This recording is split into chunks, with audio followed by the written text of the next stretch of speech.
여보, 여기 음식 정말 맛있지?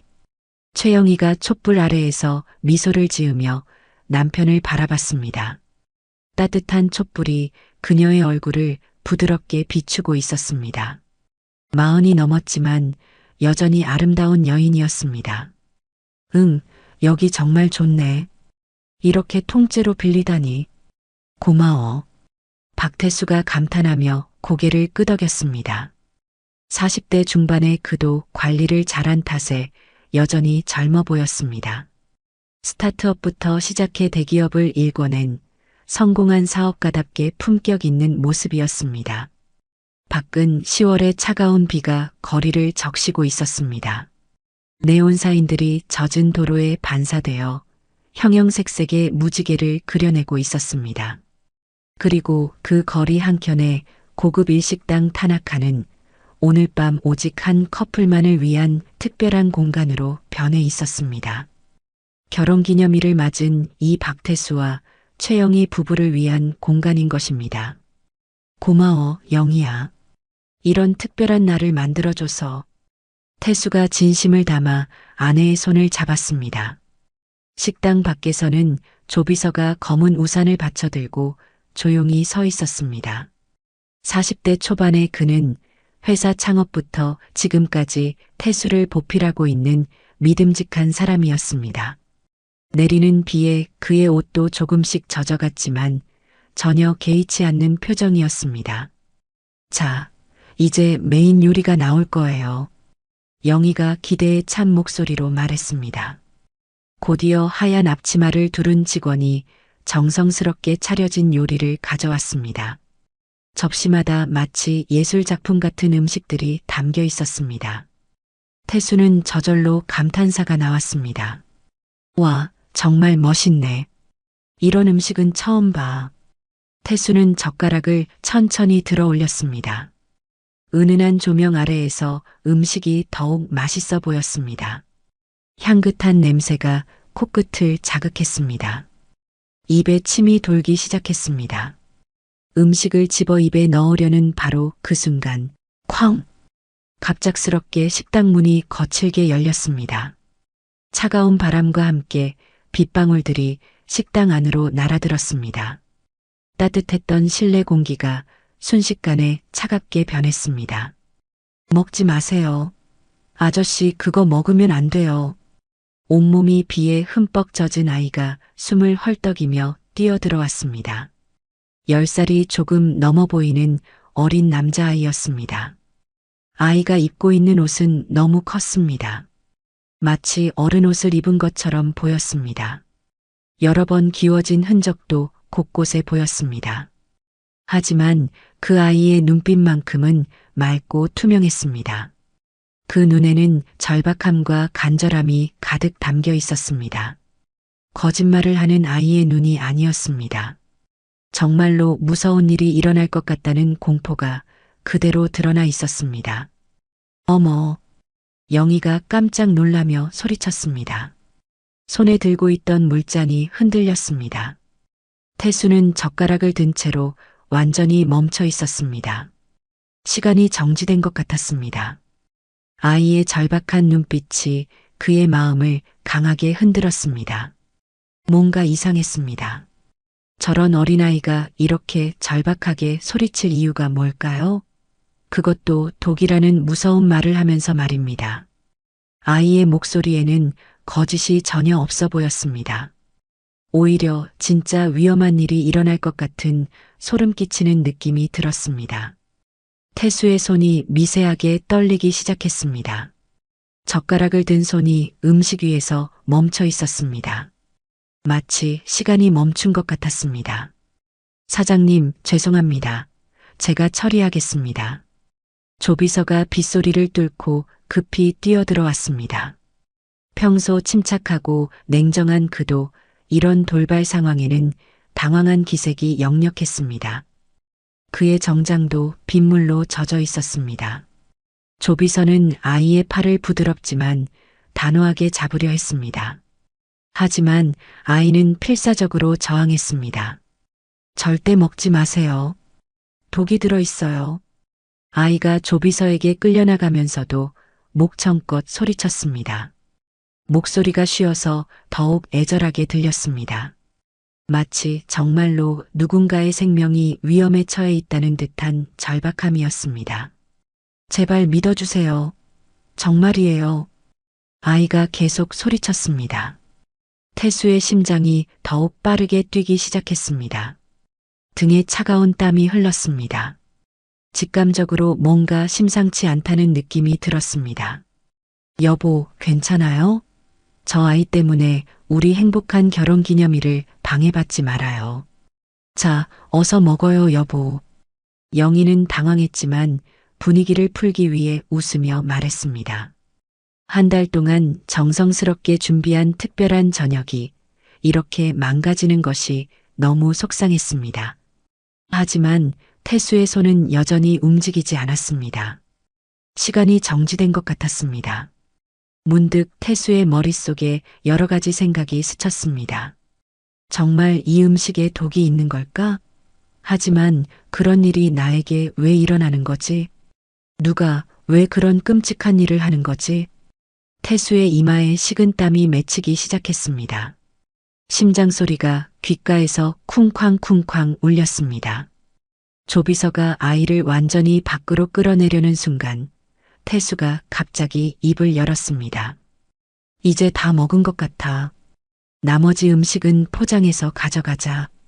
태수가 결심한 듯 말했습니다. 왜요? 저 아이 때문에요? 영희가 당황하며 물었습니다. 목소리에 실망감이 가득했습니다. 그냥 갑자기 배가 부르네. 다음에 꼭 먹을게. 태수의 목소리에는 흔들리지 않는 확신이 있었습니다.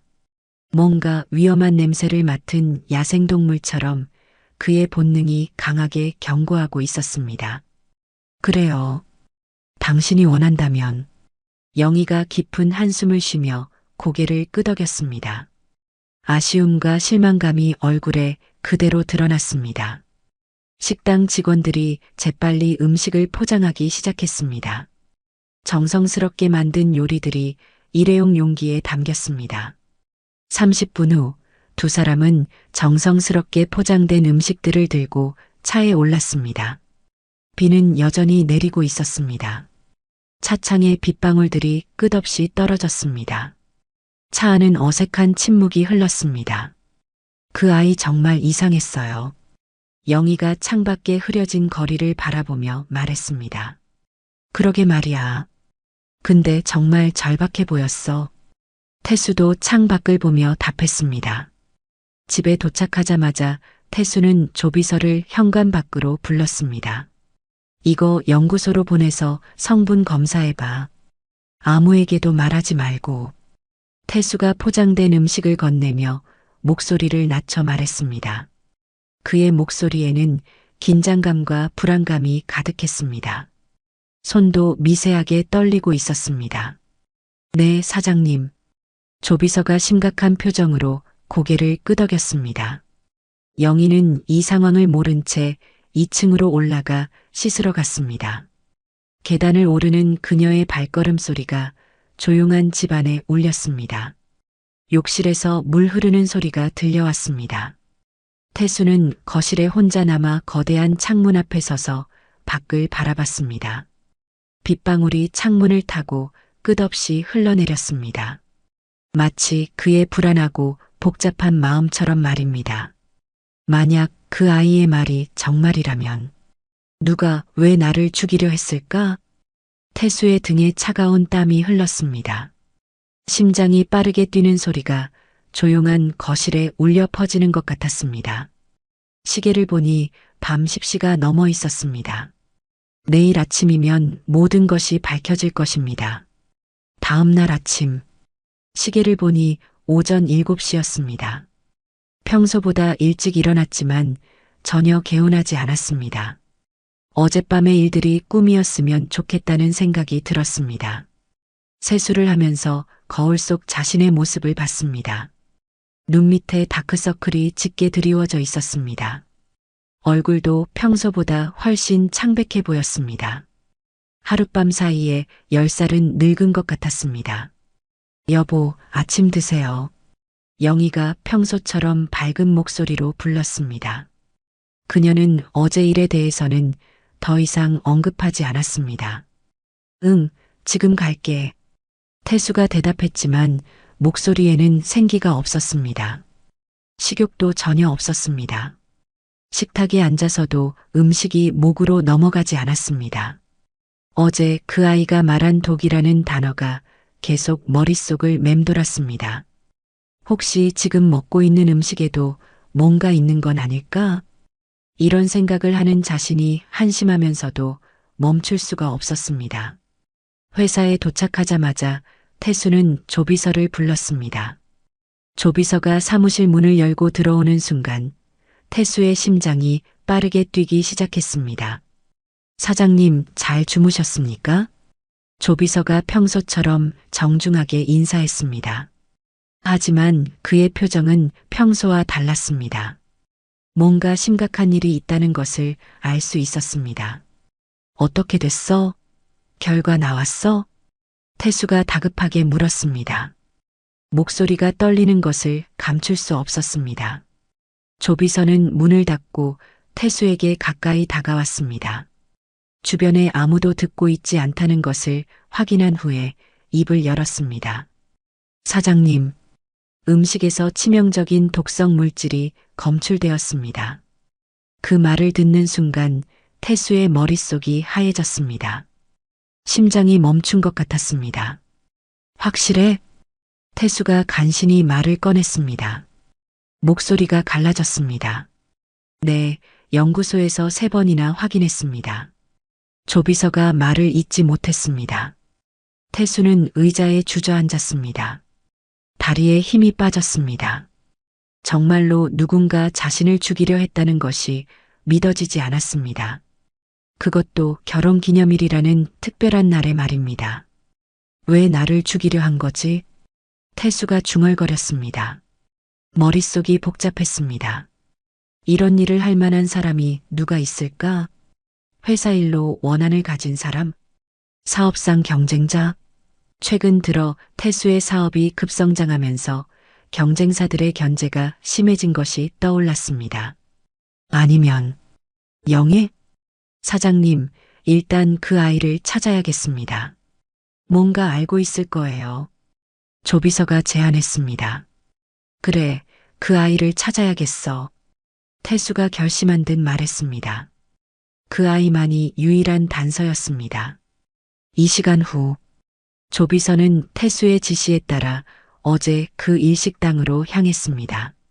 일식당 타나카에 도착했을 때 조비서는 깜짝 놀랐습니다. 어제까지 영업하던 식당이 완전히 문을 닫은 것입니다. 문에는 휴업 안내문이 붙어 있었습니다. 안을 들여다보니 의자들이 모두 테이블 위에 올려져 있었습니다. 어제까지 멀쩡히 영업했는데 한순간에 조비서가 혼잣말을 했습니다. 조비서는 그 아이를 찾기 위해 주변을 돌아다니기 시작했습니다. 어제 그 아이가 어디서 왔는지, 어디에 있는지 전혀 알 수 없었습니다. 하지만 포기할 수는 없었습니다. 몇 시간을 헤매다가 지하철 근처에서 드디어 그 아이를 발견했습니다. 낡은 옷을 입고 길 한편에 앉아 있었습니다. 앞에는 작은 종이컵이 놓여 있었습니다. 국어를 하고 있는 것이었습니다. 혹시 어제 일식당에서? 조비서가 조심스럽게 다가가서 물었습니다. 아이가 고개를 들어 조비서를 봤습니다. 순간 놀란 표정을 지었지만 곧 안도의 표정으로 바뀌었습니다. 어제 그 아저씨 괜찮아요? 음식 안 드셨죠? 아이가 걱정스러운 목소리로 물었습니다. 진심으로 걱정하고 있다는 것이 느껴졌습니다. 응, 덕분에 괜찮아. 정말 고마워. 조비서가 따뜻하게 답했습니다. 다행이에요. 정말 다행이에요. 아이가 안도의 한숨을 쉬었습니다. 우리 사장님이 너를 만나고 싶어 하셔. 같이 가줄래? 조비서가 부드럽게 제안했습니다. 아이는 잠깐 망설였습니다. 낯선 어른들을 쉽게 믿기는 어려웠을 것입니다. 하지만 이내 고개를 끄덕였습니다. 네, 갈게요. 1시간 후 조비서가 준혁을 사무실로 데려왔습니다. 넓고 고급스러운 사무실에 들어선 아이는 눈을 크게 뜨고 주변을 둘러봤습니다. 이런 곳에 와본 적이 없었나 봅니다. 태수는 책상에서 일어나 아이에게 천천히 다가갔습니다. 어제 저녁 촛불 아래에서 잠깐 본 것과는 달리 밝은 사무실에서 제대로 보니 아이의 모습이 더욱 선명하게 보였습니다. 키는 또래보다 작아 보였고 몸도 많이 말라 있었습니다. 하지만 눈빛만큼은 정말 맑고 투명했습니다. 태수는 이상한 느낌이 들었습니다. 이 아이를 보니 가슴 한편이 아프면서도 동시에 따뜻해지는 느낌이었습니다. 왜 그런지 자신도 알 수 없었습니다. 이상하다. 왜 이 아이를 보니 가슴이 이렇게 아프지? 태수는 그저 가난한 아이에 대한 동정이라고 생각하고 넘겼습니다. 정말 고마워. 내가 없었으면 나는 죽었을 거야. 태수가 진심을 담아 말했습니다. 아니에요. 당연한 거예요. 준혁이 수줍게 대답했습니다. 당연한 게 아니야. 넌 내 생명의 은인이야. 태수가 아이의 어깨에 손을 올리며 말했습니다.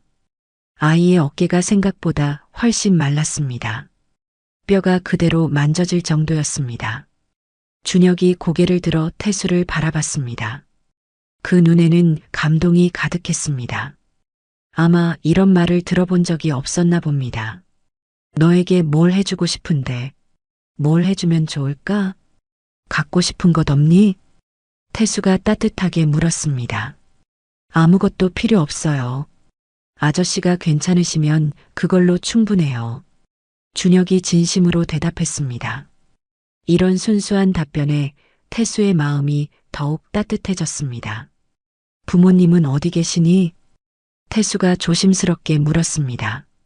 아이의 사정이 궁금했습니다.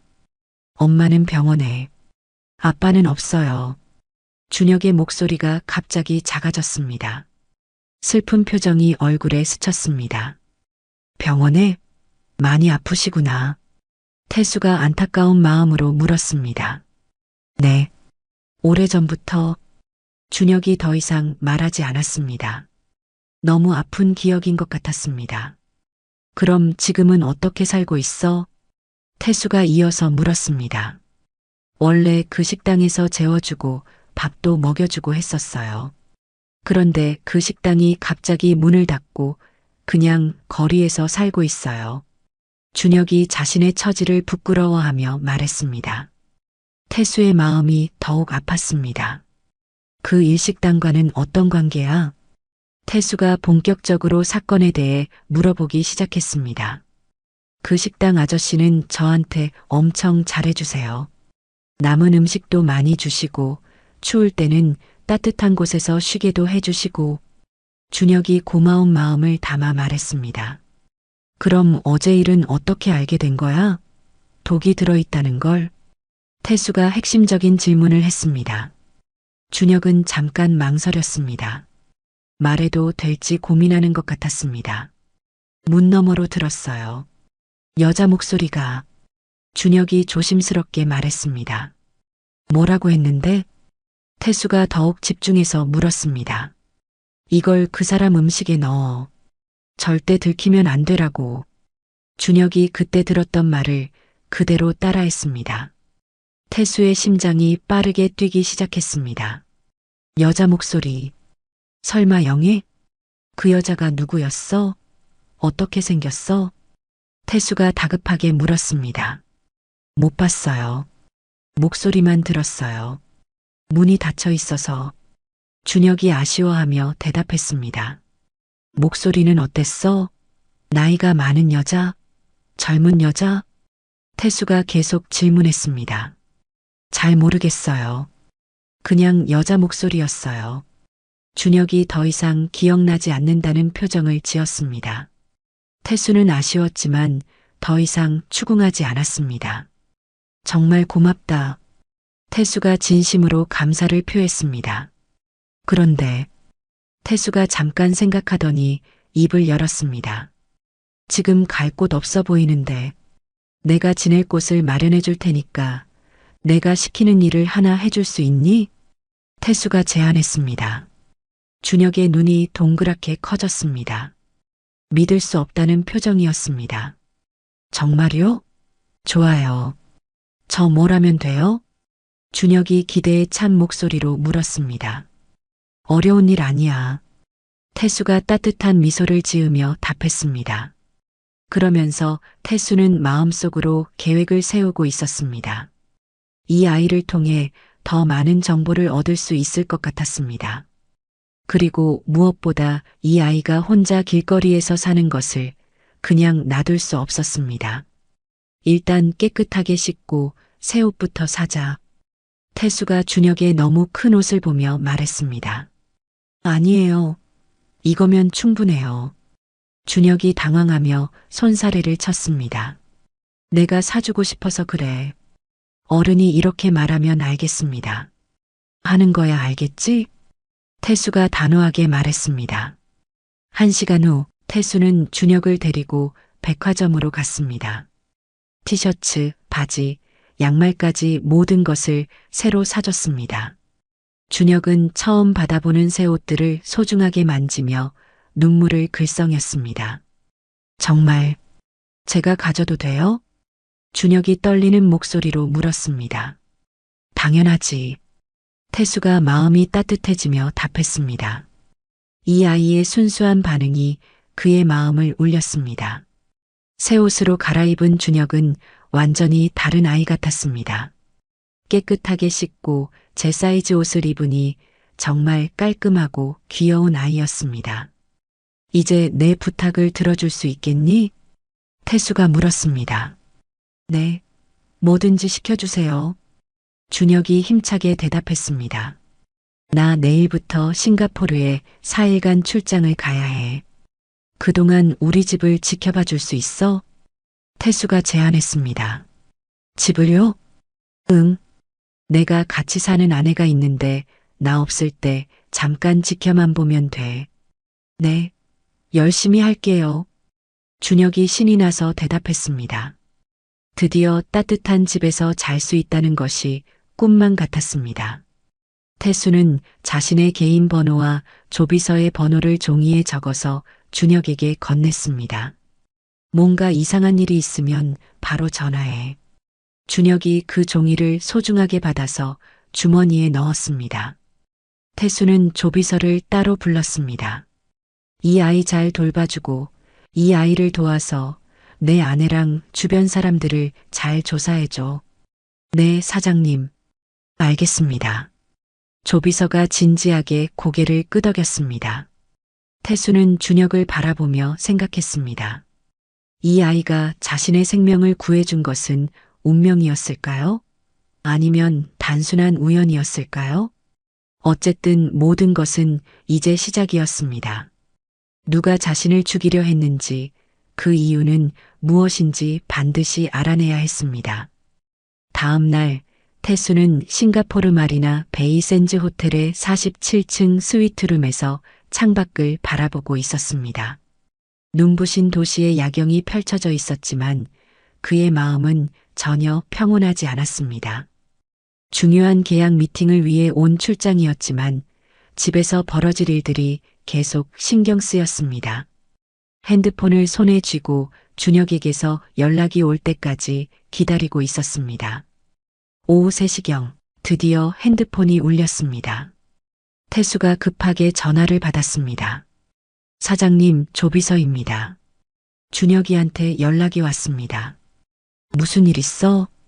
태수가 긴장하며 물었습니다. 집에 남자가 왔다고 합니다.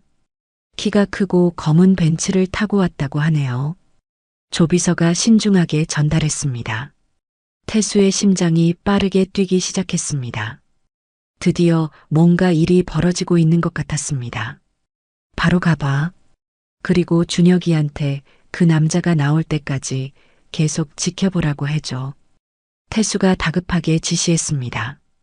같은 시간 준혁은 태수의 집이 잘 보이는 곳에서 상황을 지켜보고 있었습니다.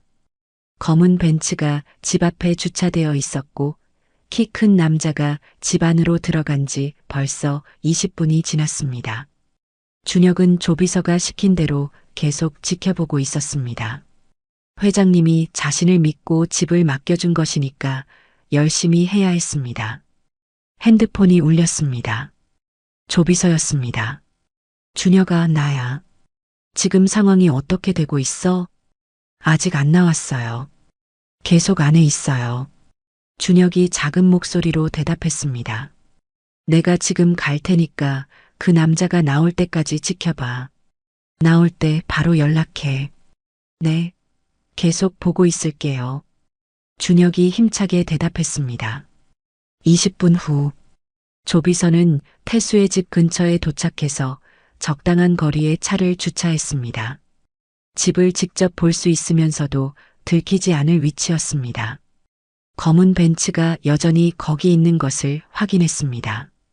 그때 준혁에게서 전화가 왔습니다. 나왔어요. 지금 차 타고 가요.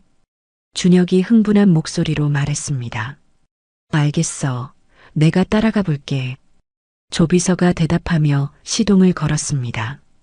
검은 벤츠가 천천히 출발했습니다. 조비서는 적당한 거리를 두고 따라가기 시작했습니다. 벤츠는 강남 방향으로 향했습니다. 신호등에서 멈춰 설 때마다 조비서는 긴장했습니다. 들킬까봐 걱정되었습니다. 1시간 정도 달린 후 벤츠는 외곽의 한적한 주차장으로 들어갔습니다. 주변엔 작은 건물 외에 아무것도 없었습니다. 조비서는 조금 떨어진 곳에 차를 주차하고 지켜봤습니다. 벤츠에서 내린 남자의 모습을 제대로 보려고 했지만 거리가 너무 멀었습니다. 잠시 후 또 다른 차가 도착했습니다. 하얀색 포르쉐였습니다. 그 차에서 내린 사람을 보고 조비서는 깜짝 놀랐습니다. 태수의 아내 영희였습니다. 잠시 후 영희는 검은 벤츠 쪽으로 걸어가서 그 남자와 만났습니다. 두 사람은 서로를 보자마자 자연스럽게 껴안았습니다. 그것도 아주 친밀하게 말입니다. 조비서의 심장이 빠르게 뛰기 시작했습니다. 이건 그냥 친구 사이의 포옹이 아니었습니다. 두 사람은 벤츠 안으로 들어갔습니다. 조비서는 더 가까이 가고 싶었지만 들킬 위험이 있어서 핸드폰을 꺼냈습니다. 핸드폰 카메라로 확대해서 본 조비서는 충격적인 장면을 목격했습니다. 차 안에서 두 사람이 키스하고 있는 것이었습니다. 그것도 아주 깊고 진한 키스였습니다. 마치 오랫동안 사랑해온 연인처럼 말입니다. 더 충격적인 것은 그 남자가 누구인지 알아본 순간이었습니다. 바로 박정우였습니다. 그는 태수의 친동생이자 회사의 부사장이었습니다. 조비서는 눈을 의심했습니다.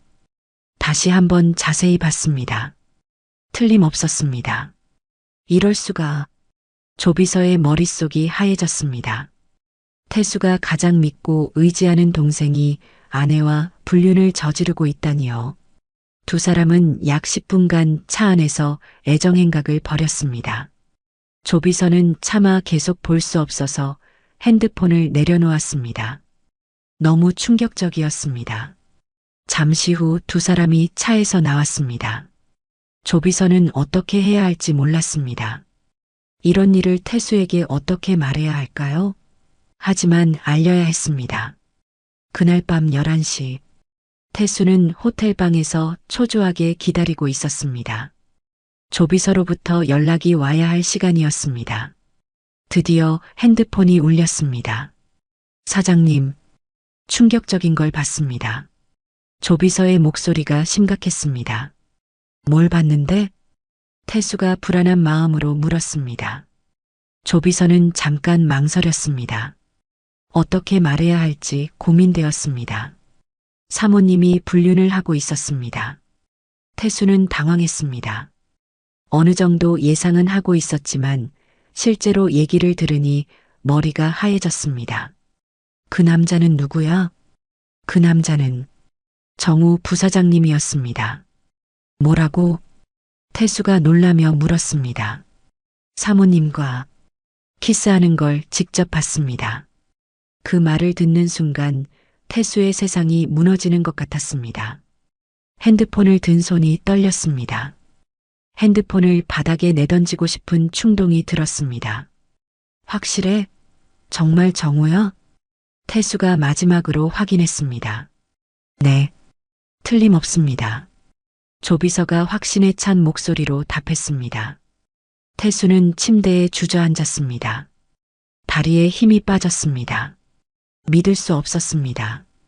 한 사람도 모자라서 가장 믿었던 두 사람이 자신을 배신하고 있다니요. 사장님, 괜찮으신가요? 조비서가 걱정스럽게 물었습니다. 다시 연락할게. 태수가 힘없는 목소리로 말하고 전화를 끊었습니다. 태수는 침대에 앉아서 창밖을 바라봤습니다. 화려한 도시의 불빛들이 반짝이고 있었지만 그의 마음은 칠흑 같았습니다. 그래, 이제 모든 게 보이는군. 태수가 혼잣말을 했습니다. 목소리에는 분노와 절망이 섞여 있었습니다. 모든 퍼즐이 맞춰지기 시작했습니다. 왜 독을 넣었는지, 정우는 나만 없으면 회사를 독차지할 수 있어. 영희는 모든 재산을 가질 수 있고, 태수가 냉정하게 분석했습니다. 둘이 짜고 나를 제거하려 했던 거야. 그 생각을 하니 온몸에 소름이 돋았습니다.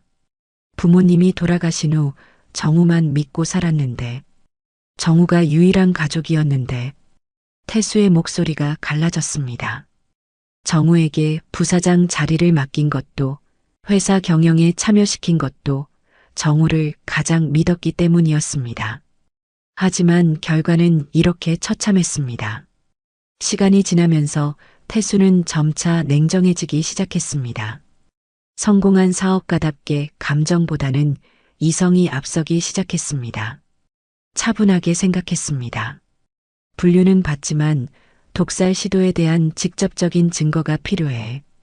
법적으로 그들을 처벌하려면 더 확실한 증거가 필요했습니다. 태수의 눈에 차가운 빛이 돌았습니다. 복수를 다짐하는 눈빛이었습니다. 핸드폰을 들어 조비서에게 전화했습니다. 조비서, 어떻게든 식당 주인을 빨리 찾아야 해. 네, 사장님. 최대한 조심스럽고 빠르게 진행하겠습니다. 전화를 끊고 태수는 다시 창밖을 바라봤습니다. 새벽이 다가오고 있었습니다. 하늘이 조금씩 밝아지고 있었습니다. 태수는 결심했습니다. 그들이 먼저 게임을 시작했으니 이제는 자신의 차례였습니다. 조금만 기다려. 태수가 중얼거렸습니다. 출장 마지막 날. 태수는 중요한 계약 회의를 앞두고 있었습니다. 동남아시아 진출을 위한 핵심적인 미팅이었습니다. 몇 달 동안 준비해온 프로젝트였지만 마음은 온통 한국에 가 있었습니다. 회의실에서 싱가포르 파트너들과 마지막 계약 조건을 점검하고 있을 때 핸드폰이 울렸습니다. 준혁의 번호였습니다. 잠시만 실례하겠습니다. 태수가 회의 참석자들에게 양해를 구하고 복도로 나갔습니다. 준혁아, 무슨 일이야? 회장님, 식당 아저씨 찾았어요. 준혁의 목소리에 흥분이 가득했습니다. 정말? 어디서? 태수의 심장이 빠르게 뛰기 시작했습니다. 근처 골목에서 우연히 봤어요. 제가 찾아갈게요. 준혁이 신이 나서 말했습니다. 아니야, 혼자 가면 안 돼. 위험할 수 있어. 태수가 걱정스럽게 말했습니다. 하지만 이미 준혁은 전화를 끊고 뛰어가고 있었습니다. 같은 시간. 아저씨. 준혁이 식당 아저씨를 본 반가운 마음에 뒤에서 소리쳤습니다. 김 사장은 그 목소리를 듣고 깜짝 놀라며 뒤돌아봤습니다. 준혁의 모습을 보자 순간 얼굴이 새파래졌습니다. 마치 죽은 사람을 본 것 같은 표정이었습니다. 입을 벌린 채로 말이 나오지 않았습니다. 아, 아니야. 안 돼. 김 사장이 갑자기 비명을 지르며 뒷걸음질 쳤습니다. 너무 놀란 나머지 균형을 잃고 그 자리에서 쓰러졌습니다. 아저씨, 준혁이 급하게 달려가서 김 사장을 흔들었습니다. 손으로 김 사장의 이마를 만져보니 식은땀이 흘러내리고 있었습니다. 아저씨, 괜찮아요? 준혁이 걱정스럽게 김 사장의 뺨을 가볍게 두드렸습니다. 몇 분 후 김 사장이 천천히 눈을 떴습니다. 처음에는 초점이 맞지 않았지만 점차 또렷해졌습니다. 준혁의 얼굴을 보자 다시 한번 놀란 표정을 지었습니다. 준혁이, 정말 준혁이구나. 살아있구나. 김 사장이 떨리는 목소리로 중얼거렸습니다. 마치 유령을 본 것처럼 계속 준혁을 바라봤습니다. 네, 저예요. 아저씨 괜찮으세요? 준혁이 김 사장을 일으켜 세우려고 했습니다. 살려줘. 제발 살려줘. 김 사장이 갑자기 준혁의 팔을 붙잡으며 애원했습니다. 눈에는 극도의 공포가 담겨 있었습니다. 아저씨, 무슨 일이에요? 준혁이 당황하며 물었습니다.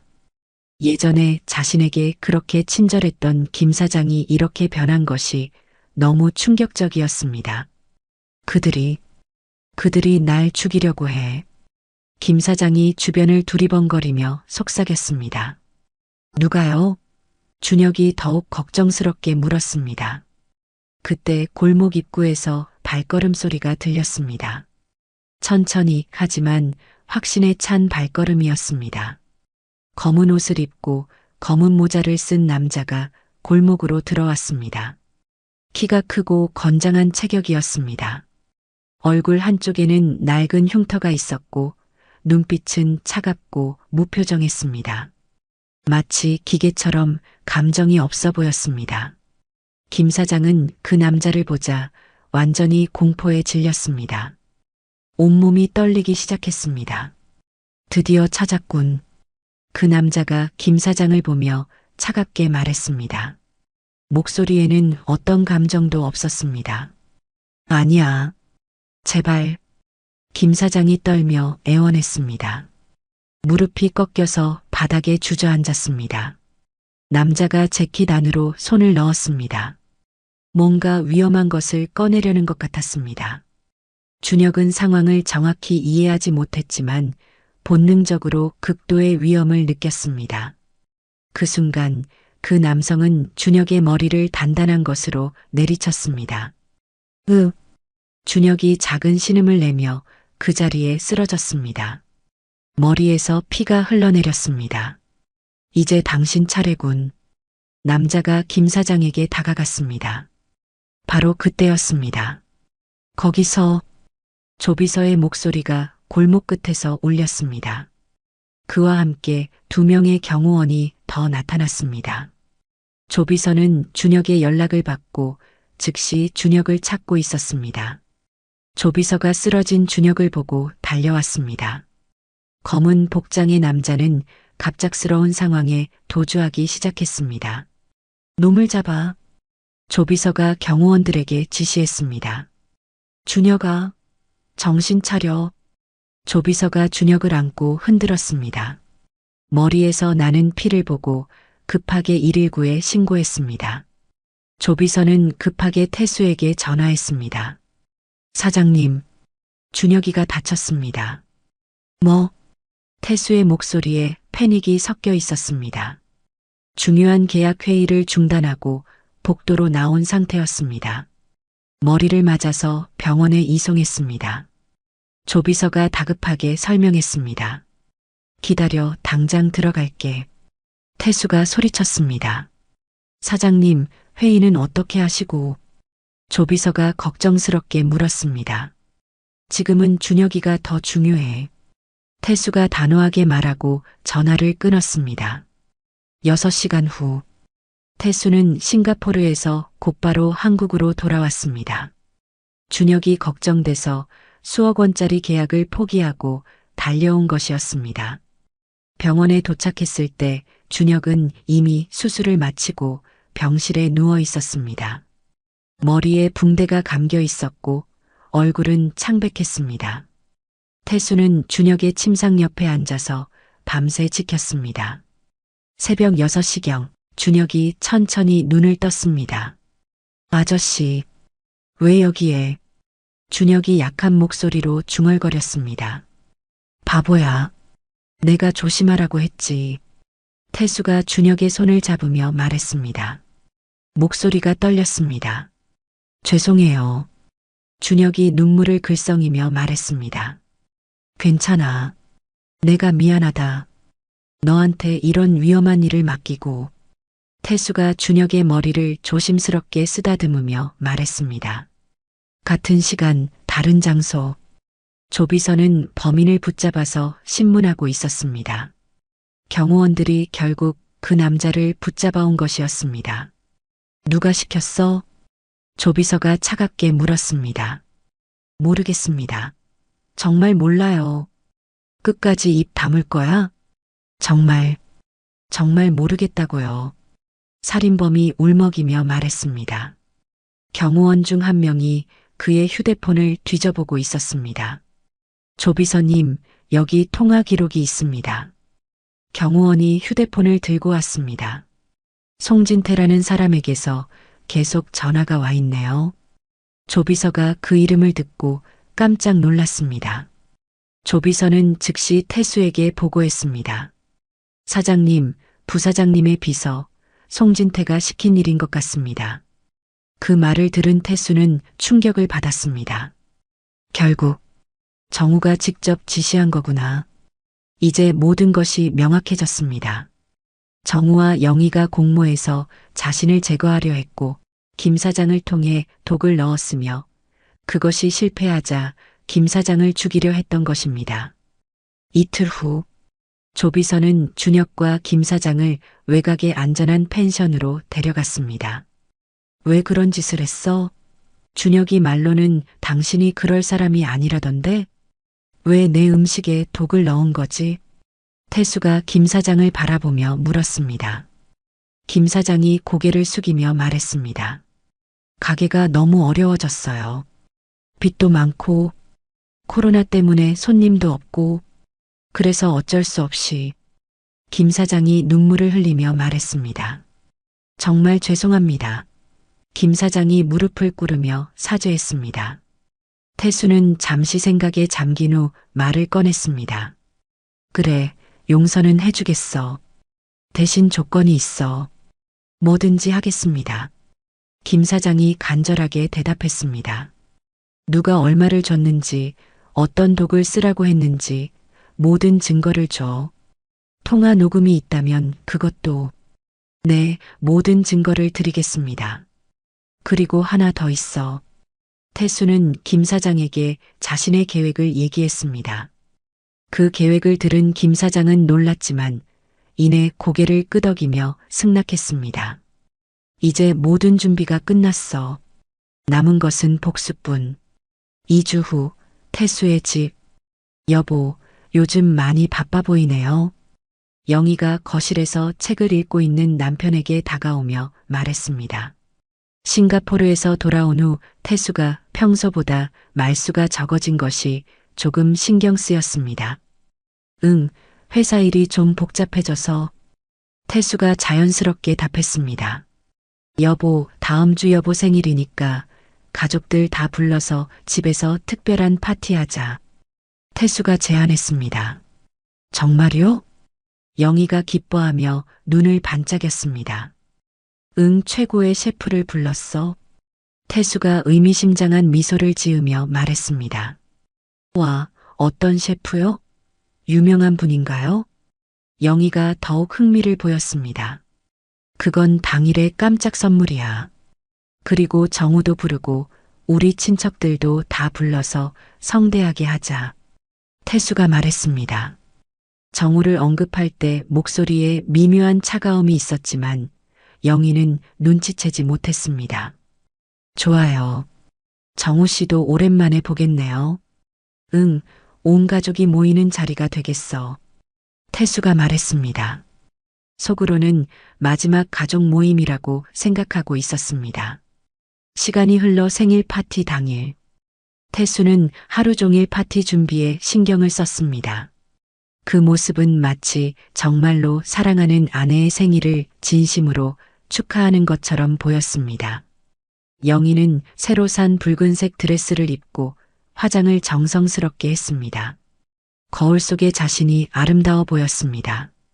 오늘이 얼마나 특별한 날인지, 그리고 얼마나 끔찍한 날인지 전혀 모르고 있었습니다.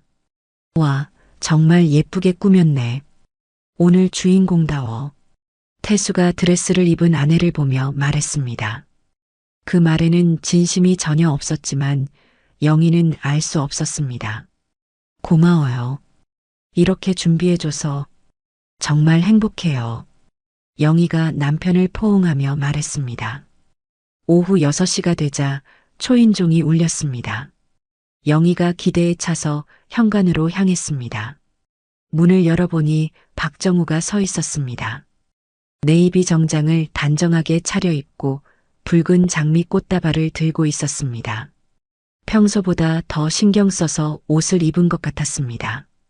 형수님, 생일 축하드려요. 정우가 환한 미소를 지으며 꽃다발을 건넸습니다. 고마워요, 정우 씨. 이렇게 예쁜 꽃까지. 영희가 꽃다발을 받으며 답했습니다. 두 사람은 자연스럽게 인사했지만 서로의 눈빛에는 미묘한 긴장감이 흘렸습니다. 정우야, 왔구나. 태수가 현관으로 나와서 동생을 맞았습니다. 평소와 다름없이 반갑게 인사했습니다. 포옹까지 했습니다. 형, 오랜만이야. 싱가포르 출장은 어땠어? 정우가 형의 어깨를 가볍게 두드리며 물었습니다. 응, 정말 많은 걸 얻고 왔어. 태수가 의미심장하게 답했습니다. 이어서 다른 친척들도 하나둘 도착했습니다. 곧 거실이 사람들의 웃음소리와 대화소리로 북적였습니다. 언니, 오늘 정말 예뻐. 고마워. 이렇게 다들 와줘서. 영희가 행복한 표정으로 답했습니다. 1시간 정도 담소를 나눈 후 태수가 손뼉을 치며 사람들의 주의를 끌었습니다. 자, 이제 오늘의 메인 이벤트인 만찬 시간입니다. 대체 어떤 셰프가 오는 거예요? 정말 궁금해요. 영희가 기대에 찬 목소리로 물었습니다. 혹시 TV에 나오는 유명한 셰프인가요? 자, 셰프님 들어오세요. 태수가 주방 쪽을 향해 큰 소리로 불렀습니다. 모든 사람들의 시선이 주방 쪽으로 향했습니다. 기대와 설렘이 가득한 분위기였습니다. 주방 문이 열리며 하얀 셰프 복장을 한 사람이 나타났습니다. 그 사람이 천천히 거실로 들어오며 고개를 들어 얼굴을 드러내는 순간 영희와 정우의 얼굴이 순식간에 새파래졌습니다. 김 사장이었습니다. 그 순간 시간이 멈춘 것 같았습니다. 영희는 숨이 막혔습니다. 정우는 손에 들고 있던 와인잔을 떨어뜨릴 뻔했습니다. 안녕하세요. 오늘 특별한 요리를 담당할 김민호입니다.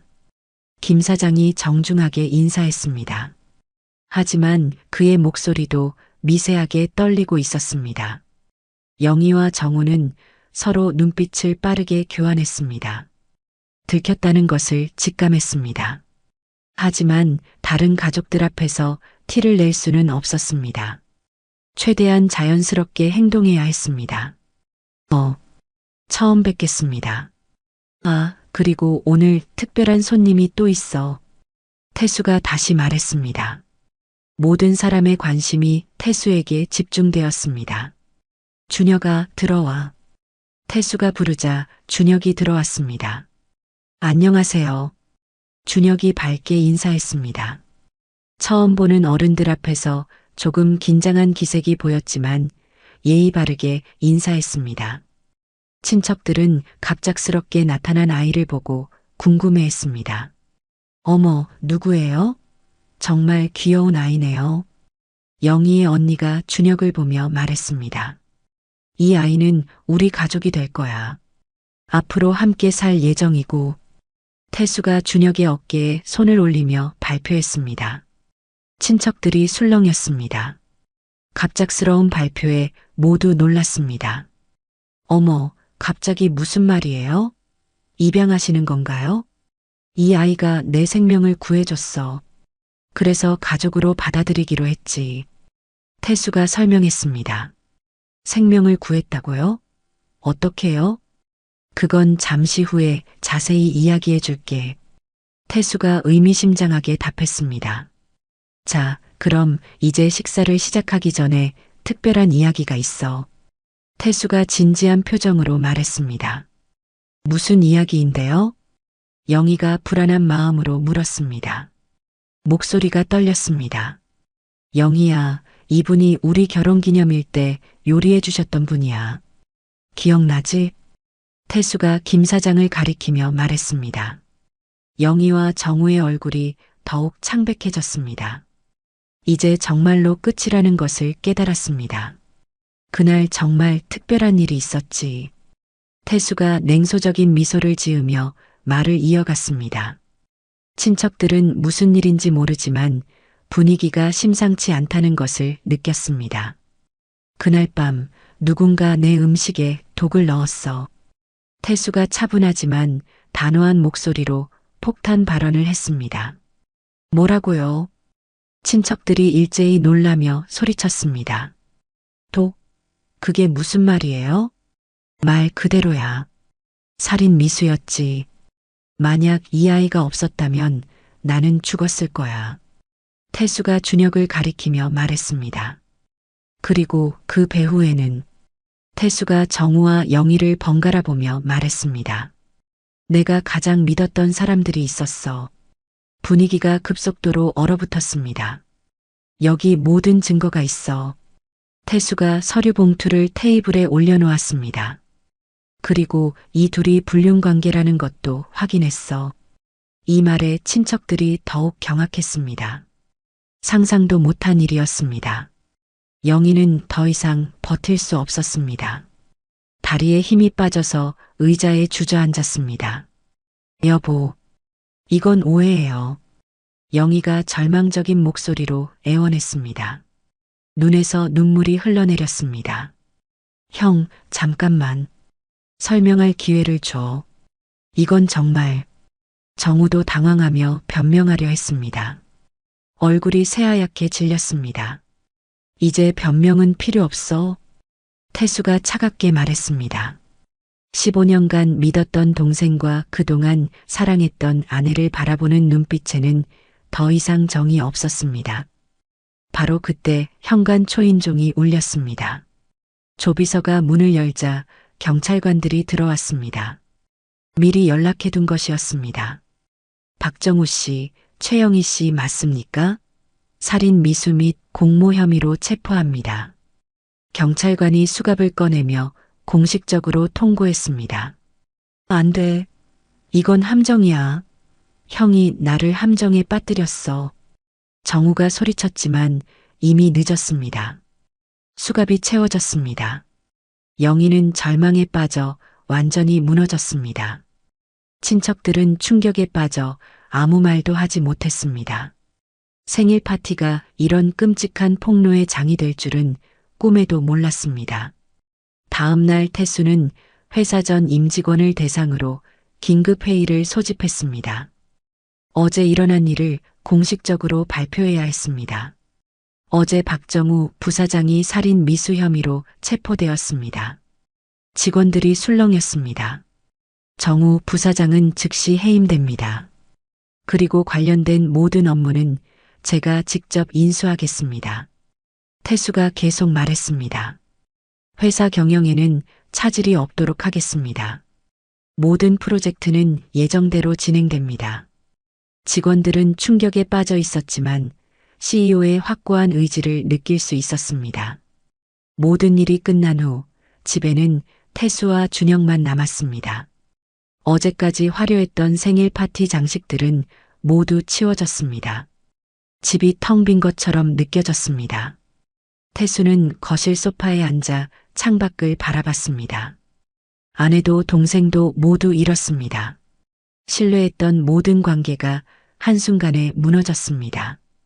성공한 사업가였지만 이제 정말로 혼자가 되었습니다. 외로움과 허무함이 밀려왔습니다. 하지만 준혁이 있었습니다.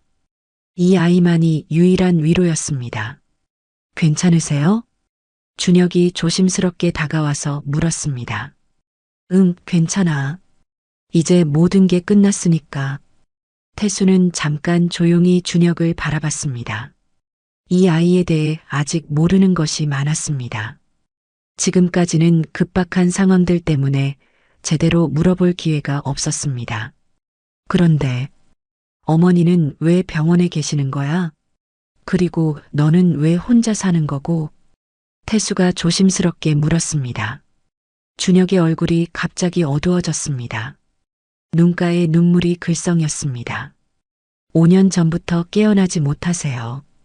아무 말도 못하고 누워만 있으세요. 태수의 가슴이 먹먹해졌습니다. 식물인간이라는 뜻이었습니다. 그럼 혼자서 5년을 혼자 지냈다는 거야? 태수가 더욱 안타까워하며 물었습니다. 아니요. 처음엔 외삼촌 집에서 살았는데 거기서 너무 힘들었어요. 준혁이 고개를 숙이며 말했습니다. 어떻게 힘들었는데? 태수가 더 자세히 물었습니다. 외숙모가 저희 엄마 병원비 때문에 너무 힘들다고 맨날 소리 지르고 맨날 때리고 밥도 제대로 안 주시고. 준혁이 떨리는 목소리로 말했습니다. 그때의 아픈 기억들이 떠올랐습니다. 태수의 마음이 더욱 아팠습니다. 그래서 나온 거야? 태수가 더욱 안타까워하며 물었습니다. 네. 거기 있으면 맨날 맞기만 했어요. 그래서 나와서 살았어요. 다행히 일식당에서 저를 잘 보살펴 주셨고요. 태수는 마음속으로 생각했습니다. 이 아이가 얼마나 외롭고 힘들었을까. 고생 많았지? 앞으론 내가 너를 책임질게. 그리고 너희 어머니 병원비도 내가 책임질 테니까 걱정 마. 내일 우리 병원에 같이 가서 인사드리자. 태수가 따뜻하게 제안했습니다. 준혁의 눈이 동그랗게 커졌습니다. 정말요? 엄마가 정말 좋아하실 거예요. 감사합니다. 준혁이 기뻐하며 말했습니다. 내가 내 생명을 구해줬는데 이 정도는 아무것도 아니야. 태수가 진심으로 말했습니다. 다음 날 오후 두 사람은 요양병원으로 향했습니다. 차 안에서 준혁은 계속 들떠 있었습니다. 오랜만에 엄마를 볼 수 있다는 기대감 때문이었습니다. 엄마 이름은 윤미래예요. 준혁이 자연스럽게 말했습니다. 그 순간 태수의 발이 브레이크를 밟았습니다. 차가 갑자기 멈췄습니다. 미래? 태수가 믿을 수 없다는 표정으로 되물었습니다. 심장이 빠르게 뛰기 시작했습니다. 네, 왜요? 혹시 아세요? 준혁이 궁금해하며 물었습니다. 태수는 머릿속이 하얘졌습니다. 윤미래라는 이름은 첫사랑의 이름이었습니다. 하지만 설마 같은 사람일 리는 없을 거라고 생각했습니다. 아니야. 그냥 예쁜 이름이네. 태수가 애써 침착하게 말했습니다. 병원에 도착한 태수와 준혁은 안내 데스크에서 병실 번호를 확인했습니다. 엘리베이터를 타고 올라가는 동안 태수의 심장은 계속 빠르게 뛰었습니다. 혹시나 하는 마음이 들었지만 동시에 그럴 리 없다고도 생각했습니다. 태수는 천천히 병실 문을 열었습니다. 준혁이 먼저 들어갔습니다. 엄마, 저 왔어요. 준혁이 침대 옆으로 다가가며 말했습니다. 태수는 뒤따라 들어가면서 침대에 누워있는 여성을 봤습니다. 그 순간 태수의 세상이 멈췄습니다. 침대에 누워있는 여성은 분명히 자신의 첫사랑 윤미래였습니다. 의식을 잃고 있어서 많이 야위어 있었지만 그 얼굴은 틀림없었습니다. 태수의 눈에서 눈물이 흘러내렸습니다. 미래야. 태수가 떨리는 목소리로 중얼거렸습니다. 15년 전의 기억들. 태수의 머릿속에 과거의 기억들이 파노라마처럼 스쳐 지나갔습니다. 태수야, 오늘 회의 어땠어?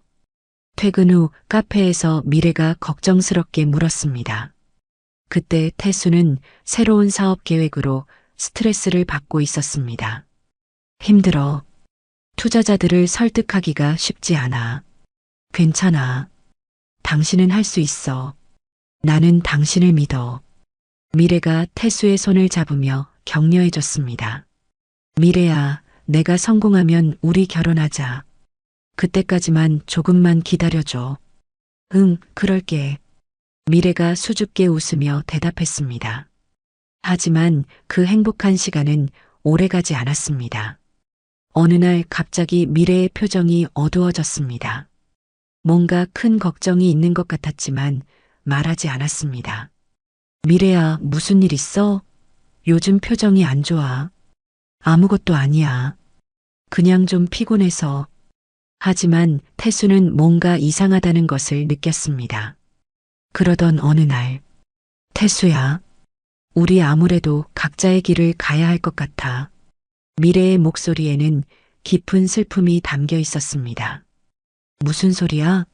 갑자기 왜 그런 말을 해? 아무래도 내가 방해가 될 것 같아. 당신은 꼭 성공해서 큰 사람이 되어야 해. 무슨 방해? 태수가 필사적으로 붙잡으려 했지만 미래는 이미 마음을 정한 것 같았습니다. 미안해.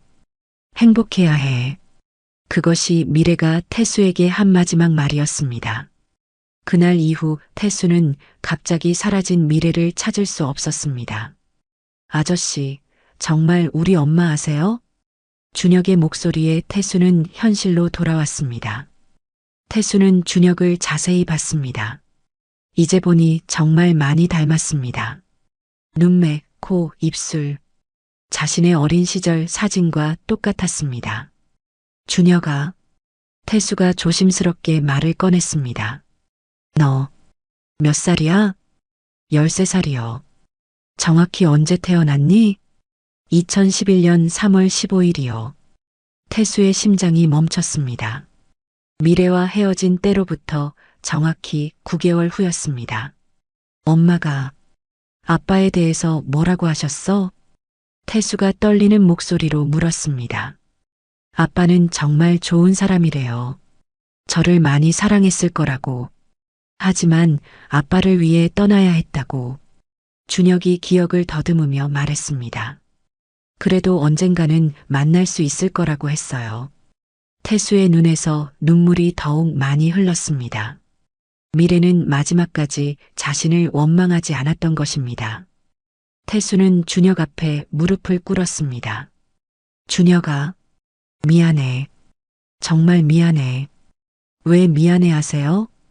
준혁이 당황하며 물었습니다. 나는 내 아빠야. 태수가 떨리는 목소리로 고백했습니다. 준혁의 눈이 동그랗게 커졌습니다. 믿을 수 없다는 표정이었습니다. 미래는 내 첫사랑이었어. 하지만 그때 나는 몰랐어. 너를 가졌다는 걸. 태수가 준혁의 손을 잡으며 말했습니다. 만약 알았다면 절대 떠나지 않았을 거야.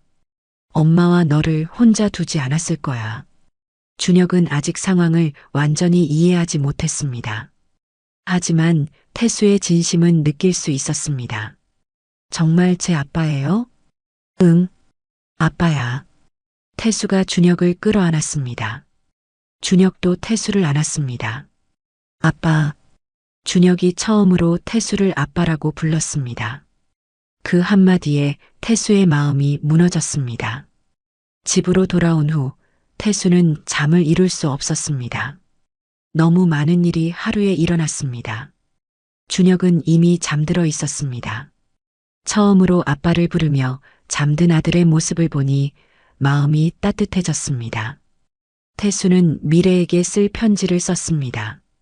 비록 의식이 없지만 전하고 싶은 말이 너무 많았습니다. 미래야, 드디어 다시 만났구나. 하지만 이런 모습으로 만나게 될 줄은 몰랐어. 준혁이를 봤어. 정말 훌륭하게 키웠더구나. 내가 얼마나 힘들었을지 생각하니 가슴이 아파. 왜 말하지 않았어? 나한테 말했다면 절대 너를 혼자 두지 않았을 텐데. 이제라도 늦지 않았어. 우리 다시 시작하자. 준혁이와 함께 행복한 가정을 만들자. 빨리 깨어나. 우리가 기다리고 있어. 사랑해. 태수가. 태수는 다음날 즉시 미래를 서울대학교 병원으로 이송했습니다. 최고의 의료진과 최상의 시설에서 치료받을 수 있도록 했습니다. 그동안 제대로 된 치료를 받지 못했던 미래에게 이제라도 최선을 다해주고 싶었습니다. 아빠, 엄마가 여기서 치료받으면 더 좋아질까요? 준혁이 새로운 병실을 둘러보며 물었습니다. 이전 요양병원과는 차원이 다른 시설이었습니다. 그럼 여기는 최고의 병원이야. 엄마도 훨씬 편안할 거야. 태수가 준혁의 머리를 쓰다듬으며 답했습니다. 태수는 준혁을 정식으로 입양하는 절차를 밟았습니다. DNA 검사 결과 친부자 관계 이미 확인되었고 법원에서도 입양을 허가했습니다. 이제 준혁은 법적으로도 박준혁이 되었습니다. 이제 정말 너는 내 아들이야. 태수가 입양 서류를 받아들고 말했습니다. 네, 아빠. 준혁이 환하게 웃으며 답했습니다. 두 사람은 매일 함께 병원에 갔습니다. 미래의 곁에 앉아서 하루 있었던 일들을 이야기했습니다. 미래야, 오늘 준혁이가 수학시험 95점 받았어. 정말 똑똑해, 우리 아들. 태수가 자랑스럽게 말했습니다. 엄마, 아빠가 요리 배우고 있어요. 처음엔 정말 맛없었는데 이제 조금 먹을 만해졌어요. 준혁이도 웃으며 이야기했습니다. 야, 조금이 아니라 많이 늘었다고 해야지. 태수가 장난스럽게 준혁을 꼬집었습니다. 이런 일상들이 쌓여가면서 두 사람은 진짜 부자가 되어갔습니다. 태수는 그동안 놓쳤던 아버지 역할을 배워갔고 준혁은 처음으로 아버지의 사랑을 느꼈습니다. 그렇게 1년이 지난 어느 날 밤, 태수는 미래에게 긴 편지를 썼습니다. 미래야, 그동안 정말 많은 일이 있었어. 준혁이를 정식으로 입양했고 이제 진짜 가족이 되었어. 나는 늦었지만 아버지가 되어가고 있어. 처음엔 서툴렀지만 조금씩 배워가고 있어. 우리는 매일 내 곁에서 너에게 말을 걸고 있어. 오늘 있었던 일들, 재미있었던 일들, 때로는 힘들었던 일들도 언젠가 내가 깨어나면 우리가 함께 보낸 모든 순간들을 다시 들려줄게. 그때까지 우리는 잘 살아갈 거야. 준혁이와 함께 행복한 추억을 많이 만들고 내가 자랑스러워할 아빠가 되도록 노력할게. 그러니까 미래야, 우리를 믿고 편안히 쉬어. 그래야 빨리 회복돼서 깨어날 수 있잖아. 그날이 오면 나는 너를 꼭 안아줄 거야. 그리고 말할 거야. 그동안 고마웠다고. 앞으로 내가 행복하게 해줄 거라고. 사랑해. 그리고 기다릴게, 영원히. 태수와 준혁이가. 태수는 이 편지를 미래의 침대 옆 서랍에 넣어두었습니다. 미래가 깨어날지는 아무도 모릅니다. 의사들도 확답을 주지 못합니다. 기적이 일어날 수도 있고 계속 이 상태로 있을 수도 있습니다. 하지만 태수와 준혁은 희망을 잃지 않고 살아갑니다. 언젠간 모든 가족이 함께할 그날을 기다리면서요. 지금까지 태수와 준혁의 이야기를 들어주셔서 감사합니다. 이 이야기가 여러분의 행복에 조금이나마 도움이 됐으면 합니다. 오늘도 건강한 하루 보내세요. 구름 같은 이야기였습니다. 감사합니다.